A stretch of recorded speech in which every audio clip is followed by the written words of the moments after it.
할렐루야. 좌우에 계신 분들과 한번 인사하겠습니다. 주님의 마음을 시원케 하겠습니다.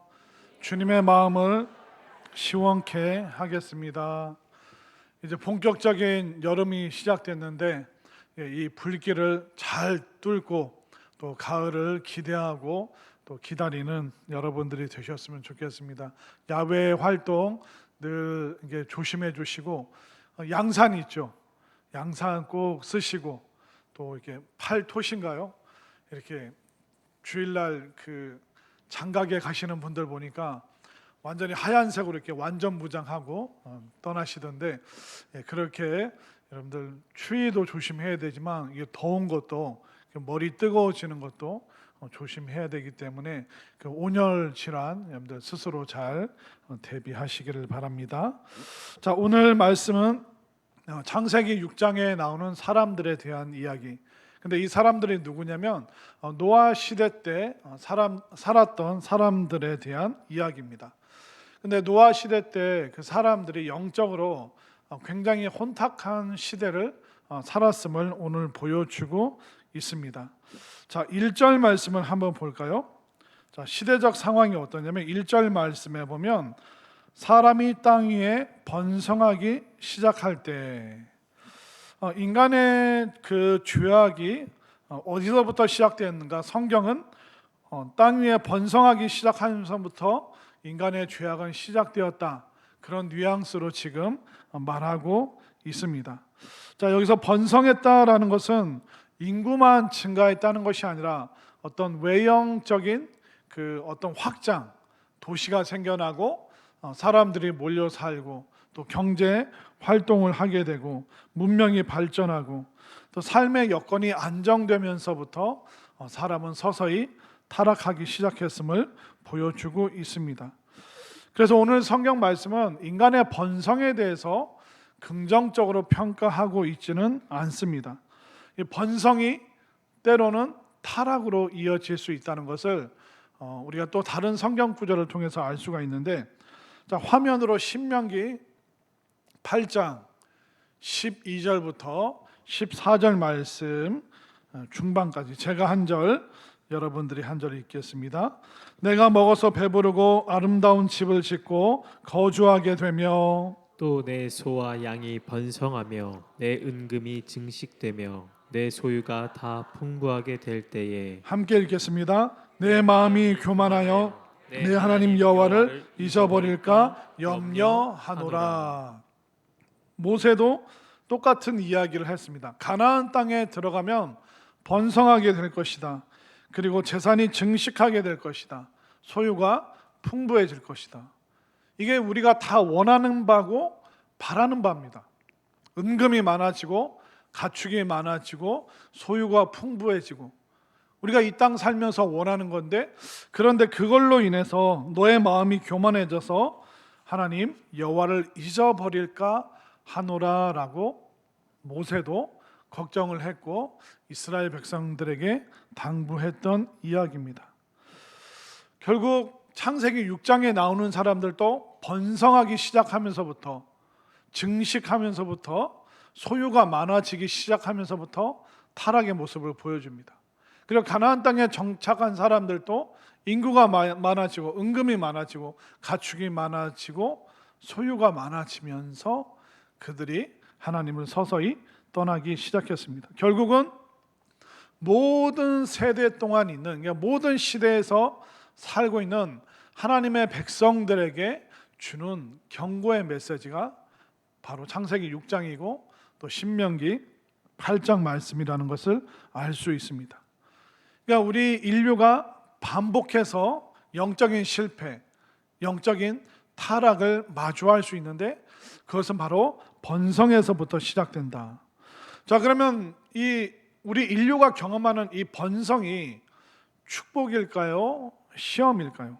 이거는 이 번성이라는 것은, 부유해지는 것은 축복이 될 수도 있지만 때로는 시험거리가 될 수도 있습니다. 그 차이점, 그 차이를 가르는 기준점이 뭘까요? 바로 하나님이 계시는가 안 계시는가. 번성의 때에도 내가 교만해지지 아니하고 하나님을 예배하는가, 아니면 먹고 살만해지니까 슬슬 예배 자리에서 멀어지고 하나님을 찬양하는 것이 점점 드물어지기 시작한다면 그 번성은 그에게 축복이 아니라 시험거리가 되겠죠. 그러나 번성할수록 풍부해질수록 나누고 베푸고 싶고 사람들을 돕고 싶고 긍휼과 동정의 마음이 막 일어나기 시작하면 그 번성은 하나님의 축복이라는 것을 믿으시기를 바랍니다. 그렇기 때문에 오늘날 우리가 자본주의를 살아갈 때 번성하는 게 죄냐 아니냐? 결코 죄는 아닙니다. 왜냐하면 이 번성이라는 것은 하나님의 여러 축복과 명령 중에 하나입니다. 하나님께서 이 땅을 창조하시고 사람들을 보면서 뭐라고 하셨습니까? 생육하라, 번성하라, 땅에 충만하라. 그렇기 때문에 번성이라는 이 용어는 하나님께서 주신 용어예요. 하나님께서 우리를 향하신 그 마음이 그 번성에 담겨 있습니다.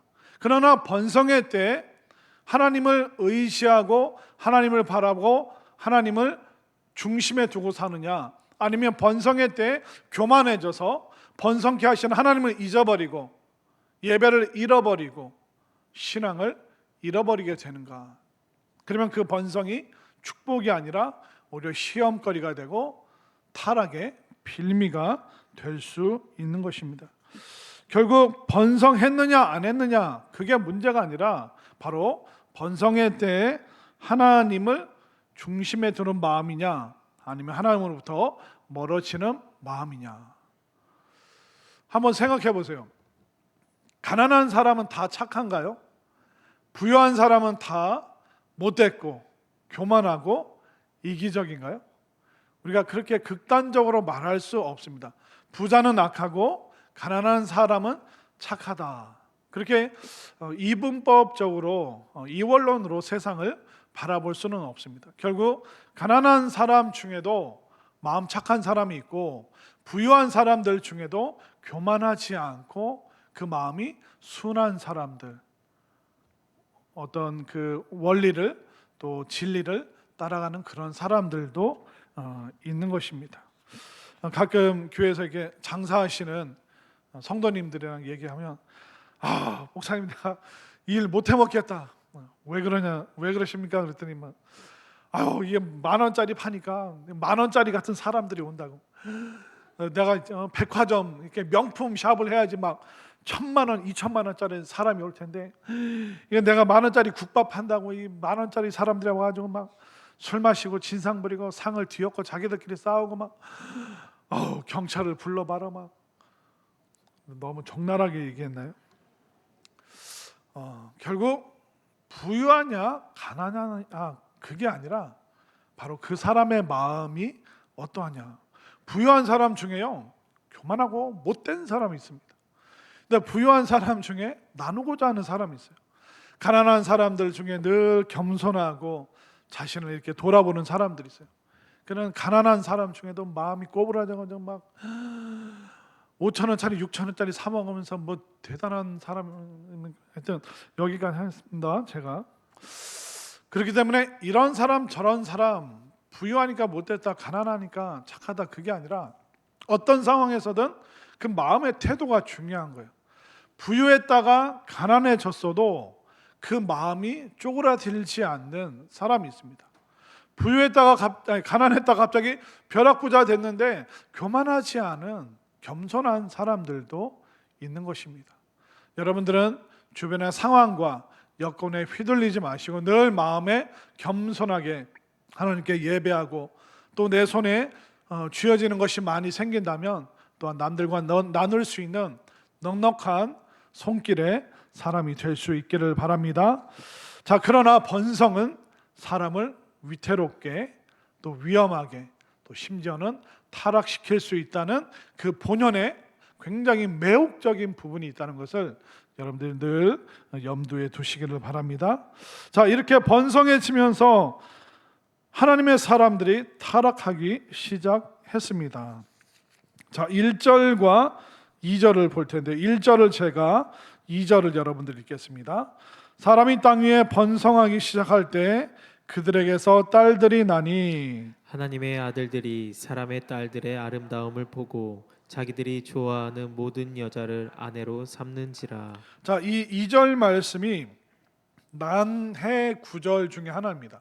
굉장히 해석하기 어려운 본문 중에 하나인데, 하나님의 아들들이 사람의 딸들을 아내로 삼는다, 결혼을 한다라는 내용이 나옵니다. 이러다 보니까 옛날 신학자들은 이 하나님의 아들들을 이렇게 뭐 천사로 얘기를 하고, 사람의 딸들을 그냥 우리 인간이라고 이게 해석을 하면서, 그래서 이상한 뭐 네피림이라는 존재를 태어나게 만들었다, 뭐 거인족을 만들었다, 그런 식으로 이제 해석을 하는데, 그건 절대로 옳지 않은 해석입니다. 그러니까 하나님의 아들들은 누구를 얘기를 하냐면, 쉽게 말해서 하나님의 사람들. 우리가 창세기 5장까지 누가 나왔습니까? 가인의 후예들이 나오고, 셋의 후예, 셋, 에노스, 에녹. 그러니까 하나님을 예배하고 하나님의 이름을 부르는 후손들이 나오고, 가인처럼 문명은 발전시켰지만 하나님을 예배하지 않는 두 종류의 사람들이 나옵니다. 여기서 말하는 창세기 6장에서 나오는 하나님의 아들들이 누구냐면 바로 하나님의 사람들, 경건한 후손들, 믿음을 지키는 그 셋의 후손들을 말하는 것입니다. 사람의 딸들은 누구냐면 사람의 사람들, 그러니까 세속적인 사람들, 가인의 후예로서 하나님을 예배하지 않고 하나님으로 멀어지고 하나님과 상관없이 살아가는 그 사람들과 경건한 후손들이 이제 서로 섞이기 시작하는 것을 말하고 있습니다. 거룩과 세속의 경계가 무너지면서 경건한 사람들이 경건을 포기하고, 예배드리는 사람들이 예배를 포기하고, 경건하지 않고 예배를 우선순위로 삼지 않는 사람들과 결혼하고 이제 섞이게 되는 그 모습을 지금 상징적으로 보여주고 있는 것입니다. 경건의 사람들이 가인의 후손들을 보면서 그런 생각을 하는 거예요. 우리는 그냥 평범하게 사는데 저 사람들은 굉장히 번성하고 부유하고 화려하고, 좀 저게 부러워 보인다. 그 마음이 들어오기 시작하면서부터 이 경건한 사람들이 불경건한 사람들의 담을 넘어다 보면서 그들의 삶을 동경하기 시작하고, 우리도 좀 예배 안 드리고 싶을 때도 있고, 또 하나님의 그 말씀을 좀 때로는 따르고 싶지 않은 때가 있는데, 저 사람들은 자기들 마음대로 사는데도 저렇게 번성하고 부유하고 하고 싶은 거 다 하네. 우리도 저렇게 살았으면 좋겠다. 그래서 이 경건한 사람들이 경건하지 않은 사람들의 담을 넘어서 그들의 삶의 모습을 모방하고, 그리고 그들과 함께 섞여서 하나님을 잊어버린 채로 살아가는 모습을 지금 상징적으로 보여주고 있는 것입니다. 그래서 2절을 다시 한번 보십시오. 사람의 딸들의 아름다움을 보고 자기들이 좋아하는 모든 여자를 아내로 삼는지라. 그러니까 사람의 딸들의 아름다움, 그러니까 경건한 여인들이 가지고 있는 어떤 성경적인 믿음적인 그 아름다움이 아니라 육체적인 아름다움, 그냥 외형적인 그 아름다움의 그 자극적인 요소에 빠져서 경건한 사람들이 경건하지 않은 그 사람들의 그 추구하는 그 삶을 따라가고 있는 모습을 오늘 성경이 자세히 우리에게 알려주고 있습니다. 자, 이렇게 경건한 사람들이 경건을, 예배를, 믿음을 포기하고 세속적인 사람, 가인의 후예들과 결혼하여 함께 섞여서 살아가기 시작했습니다. 그런데 경건한 사람들이 알지 못했던 게 있습니다. 본인들이 예배를 지키고 하나님을 섬기는 그 삶을 지키고 그 거룩한 신앙이 바로 이 세상을 지키고 있었다는 것을, 바로 하나님의 그 진노를 막고 있었다는 것을 경건한 사람들은 모르고 있었습니다. 결국 이 땅에 홍수 심판이 왜 임했을까요? 온 세상 사람들이 다 타락했기 때문에, 그리고 하나님의 진노를 막을 수 있는 예배드리는 사람을 찾아볼 수 없었기 때문에 이 홍수 심판이 하나님의 진노를 따라서 이 땅에 내려오게 된 것입니다. 그러니까 우리가 지금 하나님 앞에 예배드리고 믿음을 지키고 부족하지만 어떻게 해서든 말씀을 지키려고 애쓰는 여러분들을 통하여 하나님께서는 이 땅을 향한 그 진노와 심판을 지금 계속 연기하고 미루고 계시다는 것을 믿으시기를 바랍니다. 그러니까 우리가 드리는 이 예배가 나를 살릴 뿐만 아니라 이 지구상에 있는 이 사람들을 진노로부터 심판으로부터 지금 살리고 있는 것입니다. 그 증거가 뭡니까? 바로 소돔과 고모라입니다. 하나님께서 아브라함에게 말씀하실 때 그 소돔과 고모라 그 최후의 결국 멸망된 이유가 뭡니까? 거기 죄인이 악인이 많아서 멸망했습니까? 의인 10명이 없어서 멸망했습니까? 의인 10명이 없어서. 하나님 그 땅에 만약 의인 50명이 있다면, 그래? 그럼 심판하지 않겠다. 45명이 있다면, 40명이 있다면, 30명, 20명, 10명. 결국 하나님께서 심판을 지연하시는 이유가 뭐냐면 그 땅에서 의인을 찾을 수 있다면 내가 소돔과 고모라 멸망시키지 않겠다. 그러나 의인이 없었기 때문에 멸망한 것이지 죄인이 가득했기 때문에 멸망한 것은 그 다음에 문제라는 것입니다.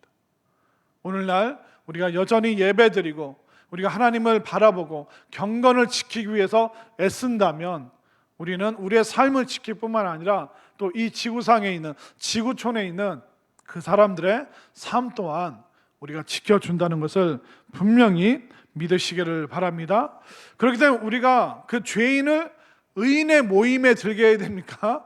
아니면 의인이 자꾸 죄인의 모임에 들어가야 됩니까?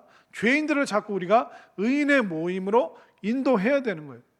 의인이 이 땅에 많아져야 되는 겁니다. 예배하는 사람, 하나님을 찾는 사람, 그 경건을 향해서 나아가는 사람이 많아질 때 이 땅은 변화되고 또 하나님께서 기뻐하시는 그런 세상으로 변모될 수 있는 것입니다.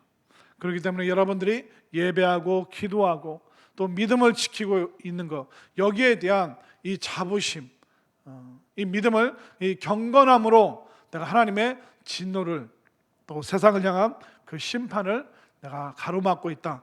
그것을 내가 든든히 지키는 내가 최후의 보루다라는 그 확신을 여러분들이 가질 수 있게 되기를 바랍니다. 또 그 당시의 모습이 어땠을까요? 자, 2절 후반절에 보면 자기들이 좋아하는 모든 여자를 아내로 삼는지라. 이 말씀이 참 이해가 안 되는데 저는 한 분 모시고 사는 것도 이렇게 힘들어 죽겠는데 모든 여자를 그러니까 뭐 그 첩을 두고 그 옛날 왕들이 후궁을 두고 뭐 비빈을 두고 뭐 아마 그런 방식으로 살았다는 거예요. 옛날 사람들이. 그것은 뭐냐면 육체적으로 끌리는 사람이면 내가 누구든지 아내로 삼고 싶다. 그런 방식으로 그들이 살아갔던 것입니다.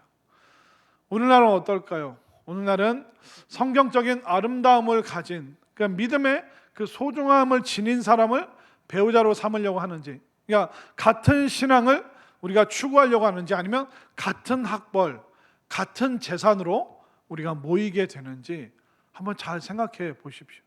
그러니까 오늘날도 굉장히 위태롭고 위험한 요소들이 우리들 속에 굉장히 많이 있습니다. 그렇기 때문에 여러분들이 부모 세대가 보통 믿음 가지고 안 된다는 거예요. 우리의 믿음으로 안 믿는 사람도 끌어당길 수 있는 우리의 그 신앙의 그 매력과 그 믿음이 어떤 인력 끌어당기는 힘이 생겨서 내가 이 집에 시집 왔는데 내가 이 집안에 장가 왔는데 야 저분들은 좀 다르다. 우리 장인 장모님 또 우리 시어머님 시아버지 저분들 참 좋다. 저분들의 저 매력적인 모습이 뭘까? 신앙이 있구나. 믿음이 있구나. 쉽지는 않지만 정말 우리가 기도하면서 이 믿음의 세계로 사람들을 끌어당길 수 있는 신앙적인 매력, 그 신앙적인 힘, 그 자부심, 그것을 여러분들이 꼭 갖출 수 있게 되기를 바랍니다. 또 서로 그런 삶이 될 수 있도록 여러분들이 중보 기도해 주시고 응원해 주시기를 바랍니다. 자, 이렇게 그 당시 사회는 그 어떤 육체적인 끌림, 어떤 성적인 매력, 그런 걸로 사람들을 선택을 하고 또 그런 것을 막 남발하는 그런 사회였습니다. 또 그 당시 사회는 어땠을까요? 바로 힘, 이 힘이 정의가 되는 그런 시대상을 또 보여주고 있습니다. 4절 말씀 볼까요? 자, 4절 말씀 읽겠습니다. 시작. 당시의 땅에는 네피림이 있었고 그 후에도 하나님의 아들들이 사람의 딸들에게로 들어와 자식을 낳았으니 그들은 용사라 고대 명성이 있는 사람들이었더라. 네피림이 나오죠.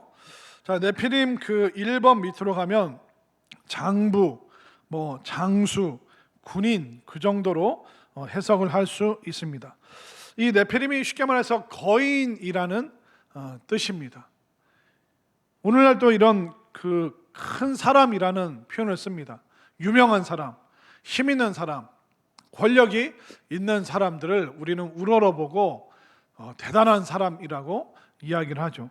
그렇기 때문에 그 당시 이 네피림도 힘이 세서 다른 사람을 압도하고 다스릴 수 있는 그런 용사, 우두머리, 지도자 정도로 여러분들이 생각하시면 될 것 같습니다. 근데 이 네피림의 이 원어가 나팔이라는 단어입니다. 이 나팔이라는 원어가 뭐냐면 떨어뜨리는 사람, 치는 사람, 공격하는 사람이라는 뜻이 있습니다. 그러니까 그 당시의 시대상에서는 네피림이라는 사람을 우러러봤는데 네피림이라는 사람이 어때요? 나는 새도 떨어뜨리는 사람, 치는 사람, 공격하는 사람, 자신의 어떤 폭력성이나 어떤 재력이라든가 본인이 갖고 있는 힘으로 다른 사람을 압도하고 지배하는 사람들, 이런 사람들을 네피림이라고 그랬고 그런 사람들을 그 당시 사람들이 부러워했습니다. 쭉 지금 보면서 오늘날의 시대상과 비슷하지 않습니까? 믿음의 사람들이 믿지 않는 사람들의 그 화려한 삶, 어떻게 보면 자유분방한 그 삶이 부러워서 예배를 포기하고 글로 넘어가려고 하고 또 서로 어떤 외형적인 성적인 그런 요소에 끌려서 믿음이 주는 행복 또 성경적인 그런 아름다움은 다 포기하고 그냥 세속적인 그 짜릿함만 추구하는 그 방식, 그때나 지금이나 다를 바가 없다는 거예요. 그 당시에도 네피림이라는 힘이 센 사람, 때로는 폭력과 힘을 사용해서 남을 굴복시킬 수 있는 사람이 대단하고 위인이고 부러웠다면 오늘날도 그게 재력이 됐던 권력이 됐던 지위와 신분을 통한 힘이 됐던 여전히 힘이 통용되는 그런 시대를 오늘날 우리가 살아가고 있습니다. 그 당시나 지금이나 누가 옳으냐 그게 아니라 누가 더 세냐, 누가 더 돈이 많으냐, 누가 더 힘이 있느냐, 그때나 지금이나 힘이 지배하는 사회, 인간의 삶은 크게 달라지지 않았다는 것입니다. 자, 이렇게 성적인 타락과 어떤 폭력을 우선시하고 누군가를 치고 누군가의 삶을 떨어뜨리고 그리고 공격하고 그런 사람들이 부러움의 대상이었는데, 자, 이렇게 영적인 혼란한 이런 시대상의 그 결과가 무엇일까요? 3절 말씀으로 가보겠습니다. 자, 3절 말씀 시작. 여호와께서 이르시되 나의 영이 영원히 사람과 함께하지 아니하리니 이는 그들이 육신이 됨이라. 그러나 그들의 날은 120년이 되리라 하시니라. 하나님께서 말씀하시죠. 나의 영이 영원히 사람과 함께 하지 아니하리니. 원래 하나님께서는 사람을 하나님의 형상, 하나님의 이미지를 따라서 만드셨습니다. 그리고 하나님은 에덴 동산에서 사람들과 교제하셨습니다. 교류하셨습니다. 친밀하게 영적인 교제를 나눌 수 있는 존재였습니다. 그러나 이제 하나님께서 더 이상 내가 사람들과 교제할 수 없다, 더 이상 내가 사람들과 친밀하게 지낼 수가 없다, 그것은 도저히 불가능하다라는 결론을 하나님께서 내리십니다. 오죽하시면 아담에게도 하와에게도 말을 거시고 아담과 하와에게도 가죽옷을 입혀주시고 살인자 가인에게도 표시를 주셔서 그가 또 사람들의 상해를 입지 않도록 해주셨던 하나님께서 더 이상은 내가 사람들과 함께 교제하는 것이 불가능하다라는 그 결론을 하나님께서 내리실 정도면 그 사람들의 모습이 얼마나 참혹했을지 우리가 미루어 짐작할 수 있는 것입니다. 본능에만 반응하고 누군가를 때려서 빼앗는 것을 주저하지 않고 권력과 힘을 함부로 남용하고 무시무시한 그런 시절의 사람들, 하나님은 도저히 그들을 견딜 수 없으셨고 그들에게 가까이 가실 수도 없고 가고 싶지도 않으시는 그 상태다라고 말씀하고 있습니다. 그러니까 하나님의 영이 떠나고 하나님이 교제할 수 없는 그런 사람의 상태를 뭐라고 말씀하십니까? 3절 정중앙에 있죠. 이는 그들이 육신이 됨이라.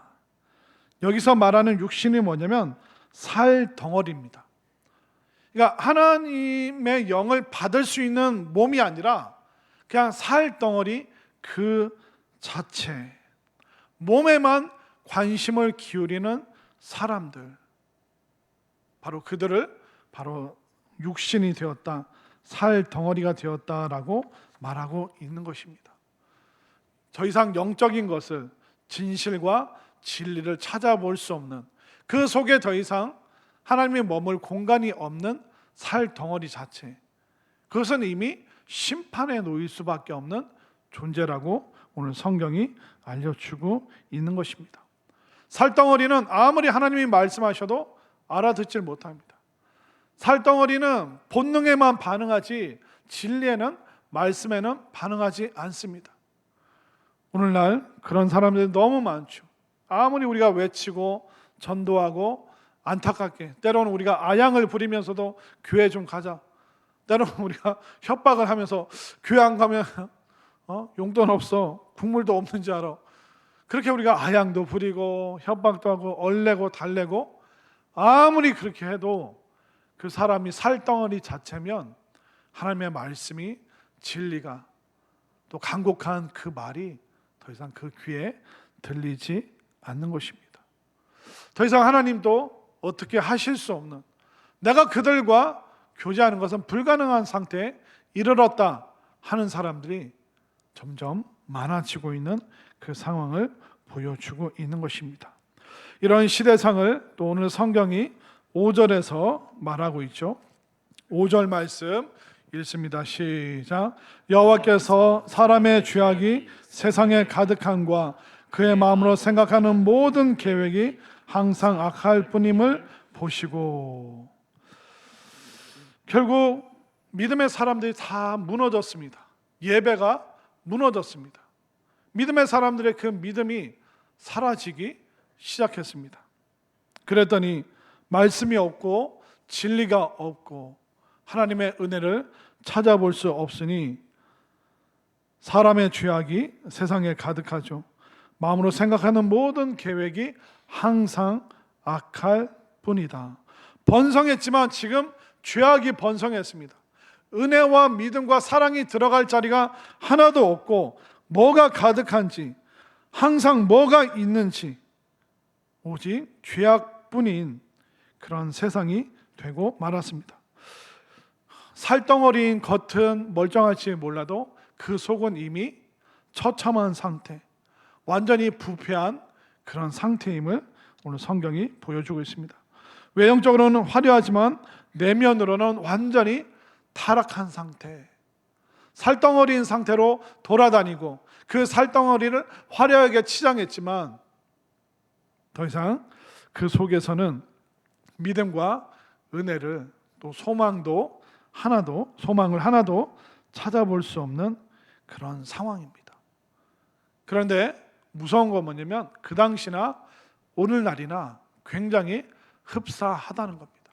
우리는 굉장히 아슬아슬한 그 시대, 믿음의 사람들도 까딱 잘못하면 이렇게 되어버릴 수 있는 그런 시대를 우리가 살아가고 있는 것입니다. 여러분들의 마음을 늘 점검할 수 있게 되기를 바랍니다. 자, 이런 상황 속에서 하나님이 뭐라고 말씀하십니까? 6절 말씀 읽겠습니다. 시작. 땅 위에 사람 지으셨음을 한탄하사 마음에 근심하시고. 하나님이 한탄하셨다. 하나님이 후회하셨다. 이 말씀은 뭐냐면 그 하나님의 극심한 거부감과 그 마음의 분노. 나는 사람이 너무 싫다. 나는 사람들 쳐다보기도 싫다. 그 어떤 사람도 포기하시지 않는 하나님께서 이렇게 말씀하실 정도입니다. 나 사람 만든 거 후회한다. 사람이 너무 싫다. 사람을 보면 하나님이 나조차도 거부감이 든다 라고 말씀하실 지경에 이른 것입니다. 여러분들 어때요? 여러분들도 사람이 싫은 적이 있으세요? 그 사람 뒤통수도 쳐다보기 싫은 적. 저는 그렇지 않습니다. 저는 사람 뒤통수 쳐다보기 싫은 적 한 번도 없어요. 왜냐하면 항상 이렇게 앞을 바라보고 있기 때문에. 여러분들 앞을 바라보고 있기 때문에. 저 사람 때문에 더 이상 이 회사 다니고 싶지 않다. 저 사람 때문에 살고 싶지 않다. 저 사람 때문에 교회 가는 게 고역이다. 그런 지경에 사람이 되지 마시기를 바랍니다. 근데 희한한 건 뭐냐면 그런 사람들은요, 나는 절대로 아니라고 생각해요. 지금 나는 절대로 저런 사람 아니야 라고 하신 분들은 회개하시기를 바랍니다. 다 해당되는데 아닌 것처럼 슬쩍 고개 숙이시는데, 여러분들 우리가 다 그런 모습이 다 있는 거예요. 사람이 싫다. 내가 그렇게 느끼기도 하지만 또 누군가가 나를 그렇게 느낄 수도 있습니다.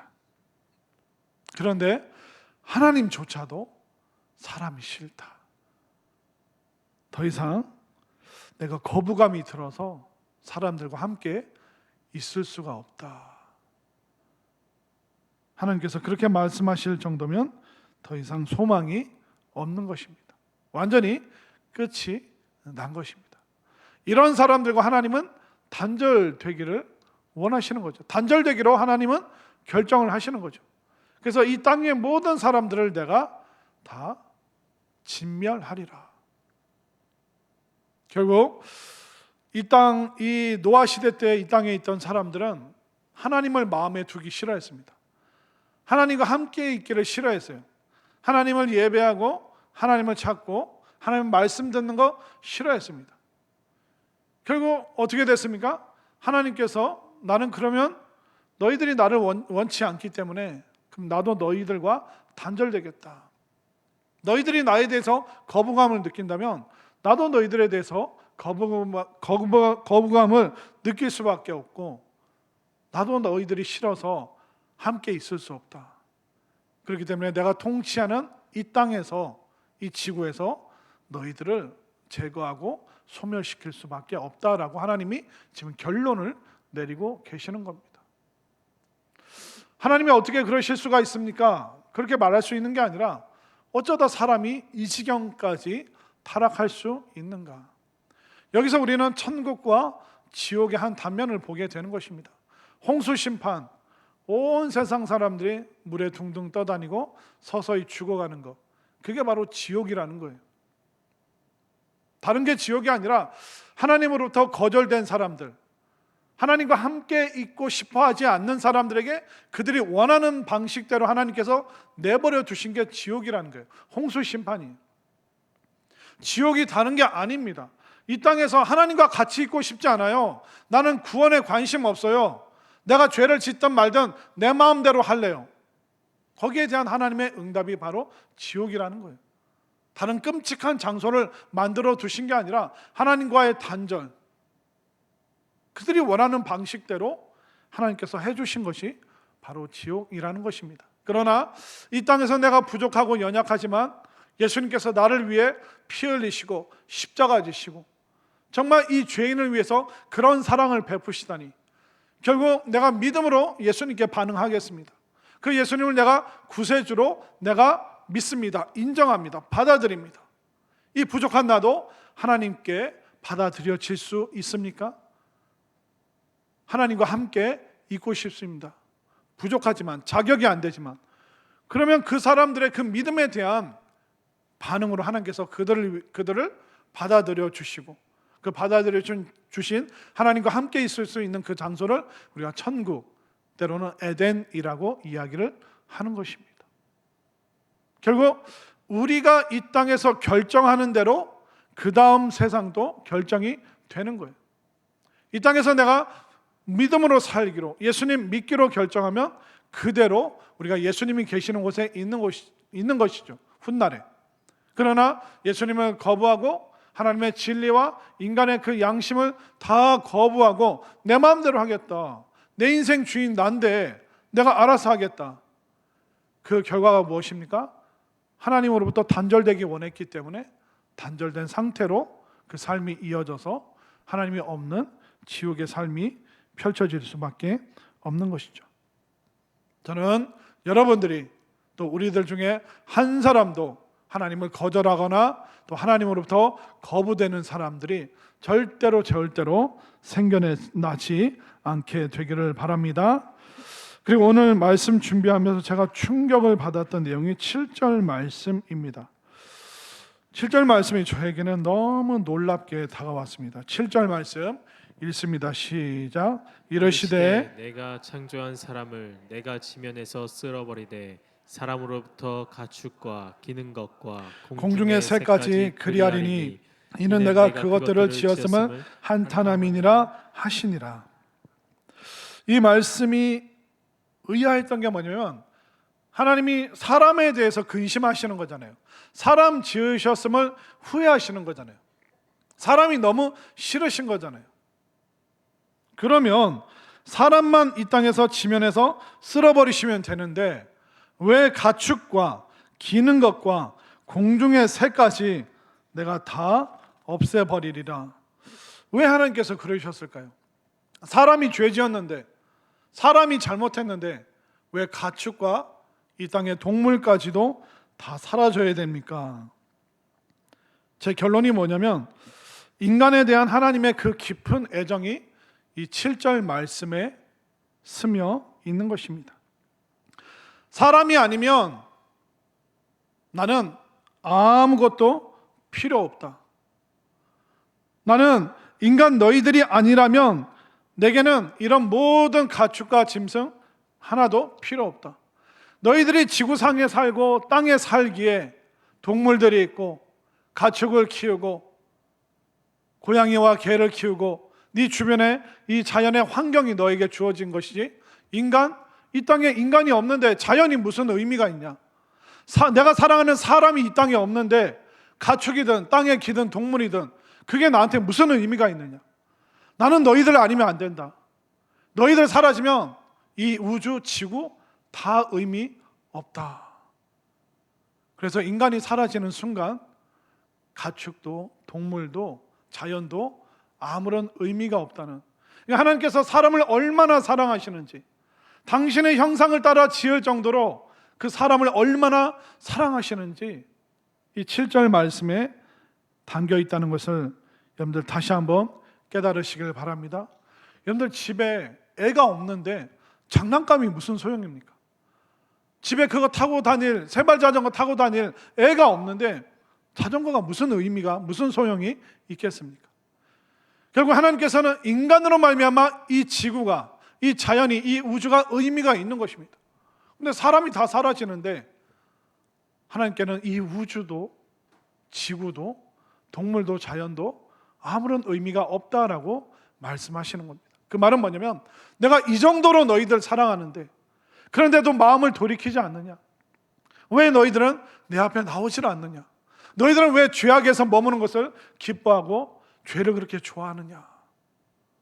이 하나님의 애끓는 이 사랑의 마음을 여러분들 마음속에 다시 한번 깨달으시기를 바랍니다. 자, 그러면 모든 희망은 다 사라졌습니다. 더 이상 우리에게는 기회가 없습니다. 이 땅의 사람에게는 가능성이 없습니다. 그러나 다행히도 8절 말씀을 보시기를 바랍니다. 8절 말씀 시작. 그러나 노아는 여호와께 은혜를 입었더라. 아멘인가요? 결국 하나님은 한 사람 찾으시는구나.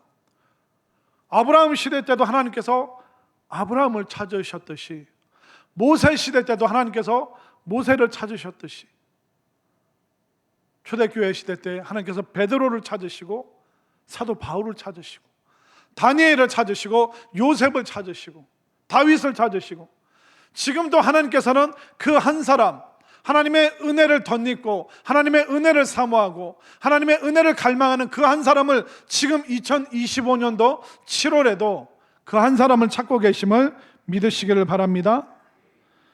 그렇기 때문에 1절부터 7절까지 참혹한 죄악의 참상이 나타나지만 한 단어가 모든 것을 반전시킵니다. 그러나 노아는 여호와께 은혜를 입었더라. 은혜를 입었다, 이 의미가 뭐냐면 노아는 여호와께 인정을 받았더라, 노아는 여호와의 마음에 들었다라는 뜻이 이 한 구절에 들어 있습니다.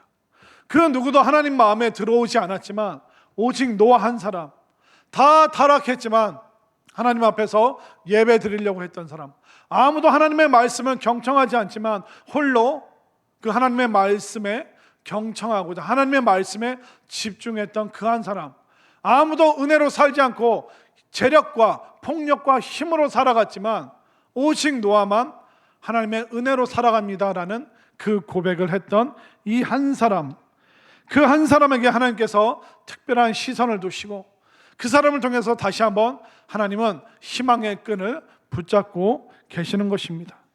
여러분들 어떻게 하시겠습니까? 하나님은 근심케 하는 세상 사람의 방식을 따라가시겠습니까? 아니면 때로는 외롭고 조금 좁은 길이지만 좀 힘든 길이지만 이 노아처럼 하나님의 은혜의 길을, 하나님의 시선이 머무는 그 삶을 선택하시겠습니까? 이 시간 여러분들 다시 한번 결단하셔서, 지금 여러분들 막 왔다 갔다 했죠? 한 주 동안, 며칠 동안 아슬아슬했던 사람들 있죠? 죄를 선택할 것인가? 내가 잘못된 것 선택할 것인가? 살짝 넘어갔다 올 것인가? 그렇게 위험하게 살았던 여러분들의 삶을 여러분들 끊어내시고 지금 노아처럼 하나님의 시선이 머무는 사람, 노아처럼 하나님의 은혜에 반응하는 사람 될 수 있기를 바랍니다. 말씀을 따라가는 사람, 정말 온 세상을 보시고 하나님께서 찾으시는 그 한 사람이 내가 되기로 결단하여서 하나님을 근심시키는 이 세상 속에서 하나님의 기쁨이 되고 하나님의 인정과 칭찬을 받는 우리 모두가 될 수 있기를 간절히 소망합니다.